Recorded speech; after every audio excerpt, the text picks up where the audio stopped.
Hey, everybody. I hope and pray that you're doing well today as we come to our word from the Word. And today that word is heedful. Heedful. Now you come to the very last verse of the book of Hosea, and it ends in a different way than most books do. But the thought here is something that we should use really through every book of the Bible. That after you've read it, after you've studied it, after you've dove in, or you have dived in, you've dove in, whichever one of those is right. And as you've gotten into the Word of God and you look at it, you have two choices. You can apply it, take it, apply it to your life.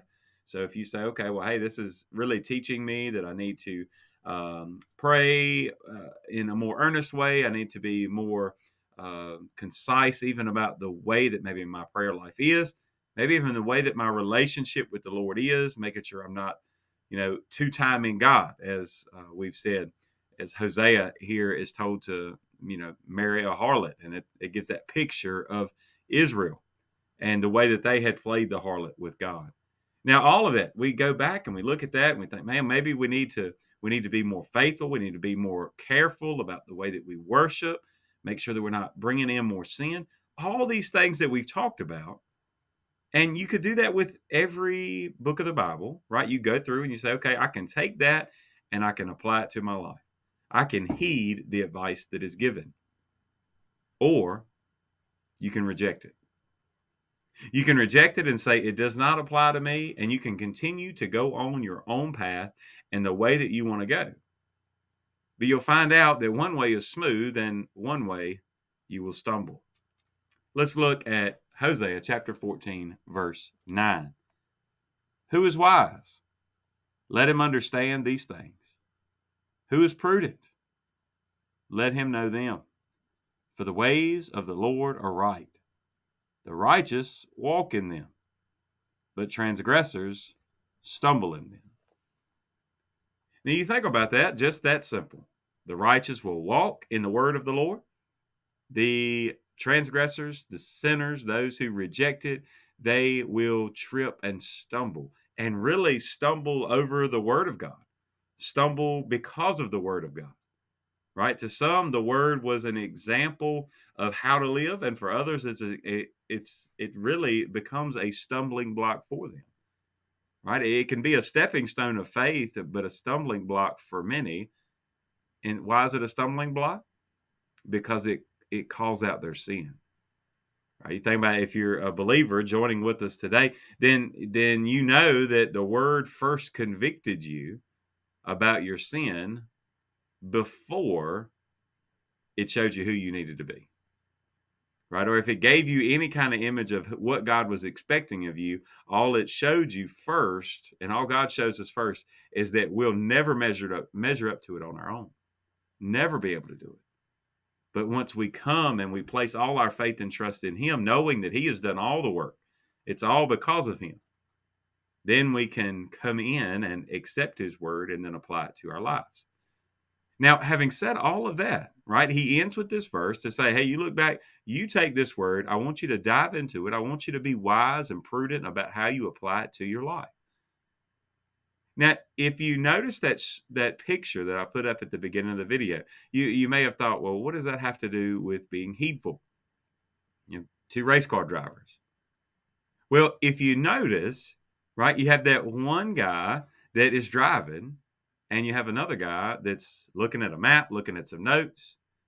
And in these rally cars, I have these like pace notes, and it tells them about what curves are coming up. It basically, if you've ever watched these cars, I mean, they are ridiculous how fast they are and how much they're driving through these fields and through woods and all kinds of terrain with hills and blind curves. And I mean, they are wide open.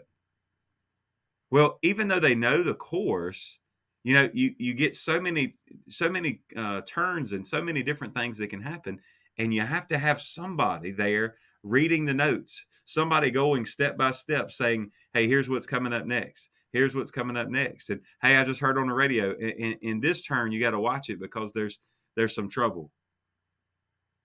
All those messages are relayed through the guy who's not driving. It's all by the one next to him. And I know people will say all the time, they'll say, well, the old bumper sticker, God is my co-pilot. Well, I can tell you, I like the bumper sticker better that says, if God is your co-pilot, you need to switch seats because we need to let him drive. But for the purpose of this analogy, what we need to do is, as we're driving, as we're going through this life, God has already given us the examples. He's already given us the notes. And it's as if, Hosea was there writing the notes for us. And he's saying, hey, when you get to this point in your life, you need to be careful to make this turn. And then, as we go through all the all the Old Testament writers and the New Testament writers with one divine author is telling us, be careful at this next turn. Hey, be careful. There's trouble up ahead. Hey, right here, you can just flat get on and move on straight. The road's smooth right here. Hey, you might ought to slow down. It's going to get mighty rocky through this portion. All those things God tells us through his Spirit, and he tells us through his word. But see, we have that same option. We can be heedful. We can listen to it. We can be wise in how we apply it to our lives. Or we can be arrogant, prideful, and say, what are you doing telling me how to drive my car? What are you doing telling me how fast I can go through this life? Well, how dare you tell me what I can and cannot do? Just as you would never see that happen in a race car. You would never see it happen between those two, where they would be working together to get to the finish line. Today, don't reject the word of God. Don't reject the living God who's already gone before you. He already knows what's ahead. And he's trying to warn you, trying to tell you what's ahead, trying to prepare you for the road ahead and the days ahead. He asks us to just simply have faith and trust in him, and then heed his words. Simply put, trust and obey, for there's no other way. God bless you, and I pray you have a great, great day.